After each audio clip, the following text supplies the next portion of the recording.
লাইফত সাকসেস সকলোৱে পাব বিচাৰে, সকলোৱে ডাঙৰ মানুহ হ'ব বিচাৰে, সকলোৱে নিজৰ ডেষ্টিনেশ্যন পইণ্টটো পাব বিচাৰে। কিন্তু সাকসেছটো পাবলৈ হ'লে আপোনাৰ প্ৰথম কামটো হৈছে হাৰ্ডৱৰ্ক। কষ্ট কোনেও কৰিব নিবিচাৰে। শুই থাকি সকলোৱে সপোন দেখে, কিন্তু সপোন পাবলৈ হ'লে যে কষ্ট কৰিব লাগিব, সপোন পাবলৈ হ'লে নিজৰ যিবিলাক টাইম আছে সেইবিলাক কামত লগাব লাগিব, সেইটো কোনেও কৰিব নিবিচাৰে। আমাৰ এছামিছত এটা কথা আছে, শুই থকা শিয়ালে কেতিয়াও হাঁহ ধৰিব নোৱাৰে।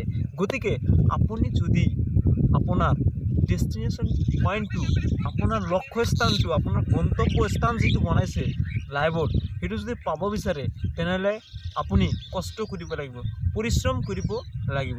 এতিয়া আহক, আমাৰ অসম পুলিচৰ চাকৰিৰ কাৰণে বা ডিফেন্সৰ চাকৰিৰ কাৰণে আমাৰ ল'ৰাসকল সকলোৱে ভাবি আছে, নহয় মই পাম এনেকৈ কৰি থাকে, সকলোৱে পাব বিচাৰে।